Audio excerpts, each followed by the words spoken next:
Hello friends, food corner চ্যানেলে আপনাদের স্বাগত।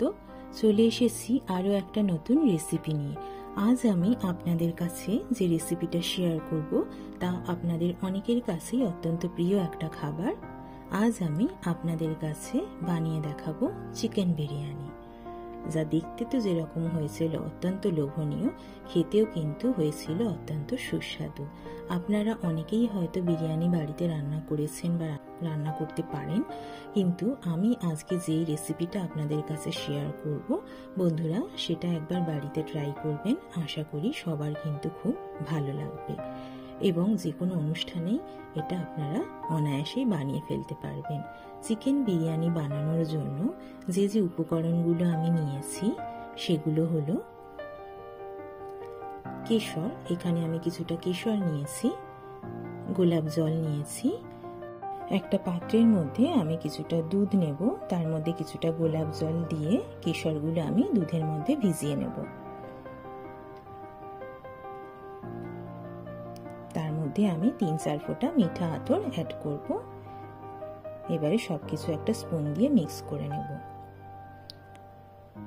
দেখুন কেশর থেকে কিন্তু এখনই রং ছাড়তে শুরু করে দিয়েছে। এবারে এটা আমি কিছুক্ষণ সাইডে রেখে দেব। এদিকে আমি নিয়েছি কিছু শুকনো গোটা মশলা, 2 টেবিল স্পুন সামরিচ নিয়েছি, কিছুটা জয়িত্রী, একটা গোটা জায়ফল, 6 থেকে 7টা ছোট এলাচ, কিছুটা লবঙ্গ এবং দারুচিনি, 2টো শুকনো লঙ্কা এবং কিছুটা তেজপাতা।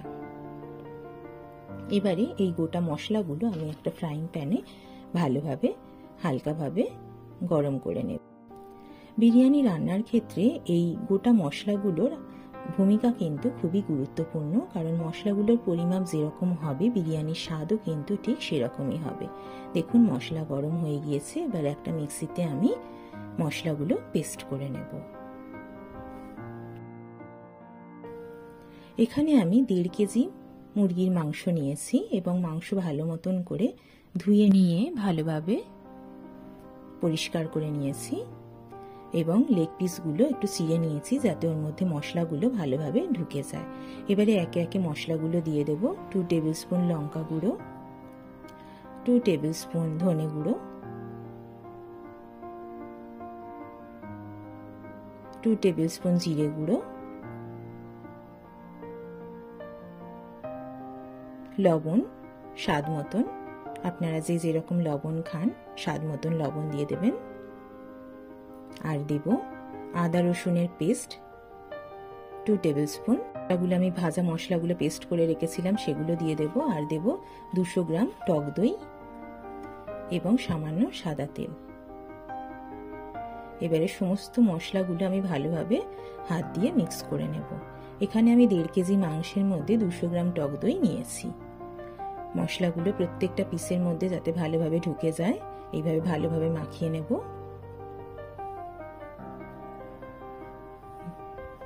দেখুন চিকেনের মধ্যে মশলাগুলো কিন্তু খুব ভালো মতন ভাবে ঢুকে গেছে। এইবারে আমি এটা ম্যারিনেশনের জন্য 1 ঘন্টা রেখে দেব। এখানে আমি 1 কেজি আলু ভালো করে পিল করে ধুয়ে নিয়েছি। আলুগুলো আমি মাঝখান থেকে ডুমো ডুমো করে কেটে নিয়েছি। এবার একটা প্রেসার কুকারের মধ্যে সামান্য জল, হলুদ গুঁড়ো এবং লবণ স্বাদ মতন দিয়ে প্রেসার কুকারে আমি বয়েল করব আলুগুলো। একটা হুইসেলেই আলুগুলো প্রায় বয়েল হয়ে যাবে।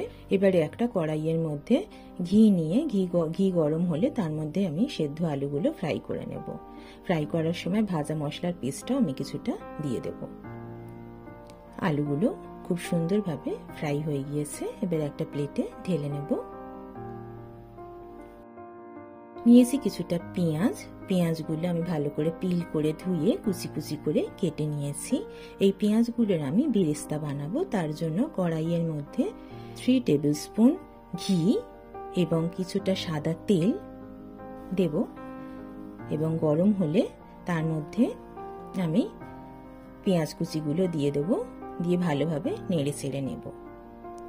বেরেস্তা রান্না করার সময় গ্যাসের ফ্লেমটা কিন্তু মিডিয়াম রাখতে হবে, না হলে বেরেস্তা পুড়ে গেলে খেতে কিন্তু ভালো লাগবে না। দেখুন বেরেস্তাগুলো খুব সুন্দরভাবে ফ্রাই হয়ে গিয়েছে। এবার একটা প্লেটের মধ্যে আমি তুলে নেব। ভীষণই ক্রিস্পি হয়েছে। এবারে ওই কড়াইয়ের মধ্যেই আরো একটু সাদা তেল অ্যাড করে তার মধ্যে শুকনো লঙ্কা এবং তেজপাতা ফোড়ন দেব। দিয়ে ম্যারিনেট করে রাখা মাংসগুলো আমি আস্তে আস্তে ঢেলে দেব। সমস্ত মশলাগুলো ভালোভাবে দিয়ে দেব। দিয়ে সবকিছু ভালোভাবে মিক্স করে নেব।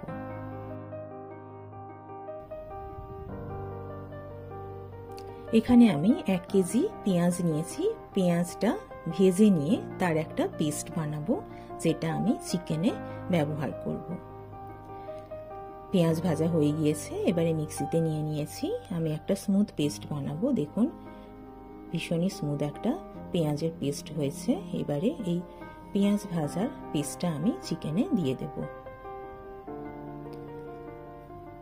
এবং সবকিছু ভালোভাবে মিক্স করে নেব।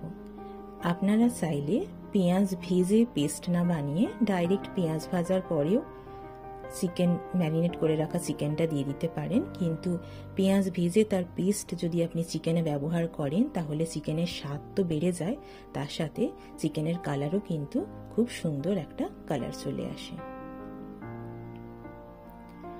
এইভাবে সমস্ত মশলা ভালো মতন ভাবে কষিয়ে নেব এবং ধিম আঁচে আমি মাংসটা রান্না করব। ঢাকা চাপা দিয়ে দেব। অন্যদিকে আমি একটা হাঁড়ির মধ্যে জল নিয়ে তার মধ্যে জয়িত্রী, কিছুটা তেজপাতা এবং লবণ স্বাদ মতন দিয়ে দেব। তার মধ্যে সামান্য সাদা তেল দেব, কিছুটা ছোট এলাচ, লবঙ্গ এবং দারুচিনি আর একটা বড় এলাচ অ্যাড করব। করে ঢাকা চাপা দিয়ে জলটা আমি গরম হতে দেব। জল ফুটে গেছে। এদিকে আমি 1 কেজি বাসমতি রাইস নিয়েছি এবং রাইস ভালো মতন করে ধুয়ে পরিষ্কার করে আমি জল ঝরিয়ে নিয়েছি। এবারে জল ঝরানো বাসমতি রাইসটা আমি সেদ্ধ করব। আর এদিকে চিকেনটাও প্রায় হয়ে এসেছে, আর 2 থেকে 3 মিনিট ফুটলেই কিন্তু চিকেনটা কমপ্লিট হয়ে যাবে।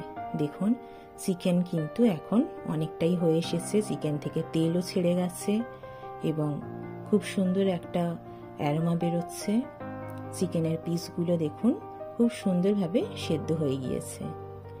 এবারে আর 1-2 মিনিট এইভাবে ফুটতে দেব। এবারে চিকেনটা একদমই হয়ে গিয়েছে, আমি চিকেনটা নামিয়ে নেব। এদিকে রাইসও কমপ্লিট হয়ে গিয়েছে। এখানে আমি 70% মতন রাইসটাকে বয়েল করব, বাকিটা দমে সেদ্ধ হয়ে যাবে। এবারে আমি ফ্যানটা ঝরিয়ে নেব। দেখুন রাইস কতটা ঝুরঝুরে হয়েছে। একটা ফ্রাইং প্যানের মধ্যে আমি কিছুটা ঘি গরম করে নেব। এই ঘিটা আমি যখন লেয়ার বানাবো বিরিয়ানির তখন ব্যবহার করব। এবারে একটা বড় হাঁড়ি নিয়েছি, হাঁড়ির মধ্যে আমি বিরিয়ানি লেয়ার বানাবো। প্রথমেই আমি গরম হয়ে গেলে হাঁড়িটা, তার মধ্যে আলু এবং কিছুটা চিকেন দিয়ে দেব। তার উপরে একটা রাইসের লেয়ার দেব। রাইসের মধ্যে কিছুটা মশলা, শুকনো মশলা যে পেস্ট বানিয়েছিলাম সেটা এবং কেশর রং দিয়ে মিক্স করে নেব। নিয়ে রাইসটা আমি ঢেলে দেব।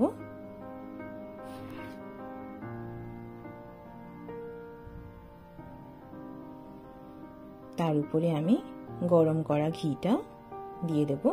আপনারা চাইলে ঘি গরম না করে ডাইরেক্ট ঘিও এর উপরে দিতে পারেন, তবে আমি ঘিটাকে গরম করেই দিই। এবারে আর একটা লেয়ার বানাবো। এখানে আমি চিকেনের পিসগুলো দিয়ে দেব।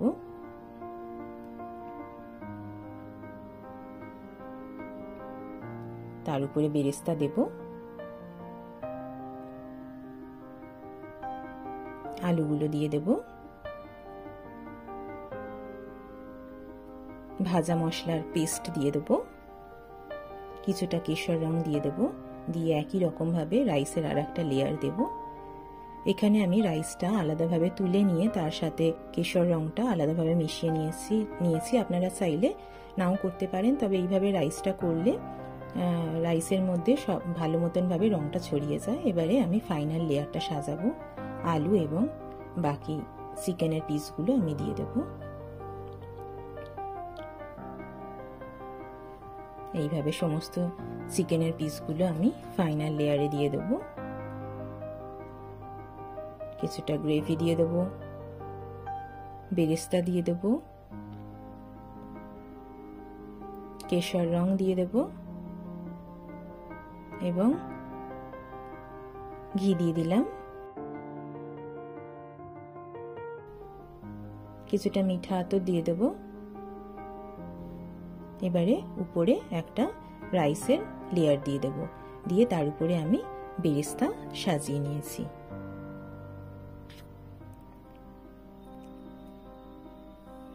এবার ফাইনাল আমি মিঠা আতর কয়েক ফোঁটা উপর থেকে দিয়ে দেব। এবারে আমি এটা দমে বসাবো, ঢাকা বন্ধ করে দেব এবং আটার একটা ডো দিয়ে আমি ভালোভাবে ঢাকাটা বন্ধ করে দেব। যা একটা তাওয়ার মধ্যে আমি 1 ঘন্টা মতন দম দেব।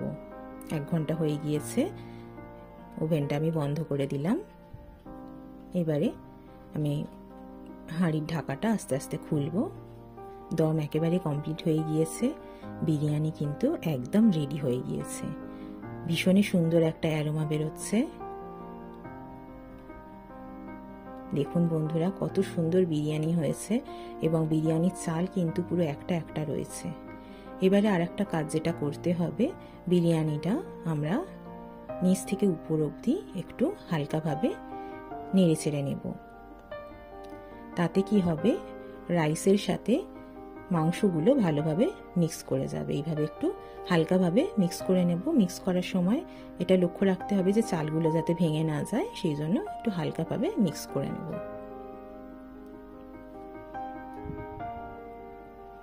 দেখুন খুব সুন্দরভাবে কিন্তু বিরিয়ানি আমাদের রেডি হয়ে গিয়েছে এবং প্রত্যেকটা চাল কিন্তু একটা একটা রয়েছে, কোনো চালই কিন্তু ভেঙে যায়নি।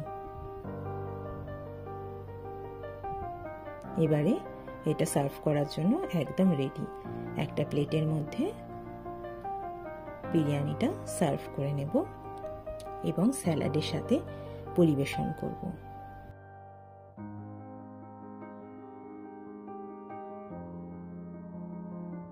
কি বন্ধুরা, জিভে জল আসছে তো? জিভে তো জল আসারই কথা। বিরিয়ানিটা দেখতেও যেরকম হয়েছিল লোভনীয়, খেতেও কিন্তু হয়েছিল খুবই সুস্বাদু। আমি আগেও বলেছি যে বিরিয়ানি কিন্তু অনেকে অনেক রকমভাবে বানায়, কিন্তু আমি আজকে যে রেসিপিটা আপনাদের কাছে শেয়ার করলাম, বন্ধুরা আপনারা এই রেসিপিটা একবার বাড়িতে ট্রাই করে দেখবেন। আশা করি সবার কিন্তু খুব ভালো লাগবে। আর যারা যারা এখনো পর্যন্ত বিরিয়ানি বানাননি বা বানাবেন ভাবছেন, তাহলে আর দেরি করবেন না, আমার রেসিপিটা দেখে চটপট বানিয়ে ফেলুন। সামনেই আসছে অনেক ফেস্টিভ্যাল অথবা যে কোনো ছুটির দিনে আপনারা এরকম বিরিয়ানি বানিয়ে বাড়ির লোকদের কিন্তু একটা সারপ্রাইজ দিতেই পারেন। আজকের আমার রেসিপিটা কেমন লাগলো তা অবশ্যই কিন্তু কমেন্ট করে জানাবেন। রেসিপিটা ভালো লাগলে ফুড কর্নার চ্যানেলকে লাইক, কমেন্ট এবং সাবস্ক্রাইব করবেন। চলে আসবো আরও একটা নতুন রেসিপি নিয়ে। ভালো থাকবেন, সুস্থ থাকবেন। ধন্যবাদ।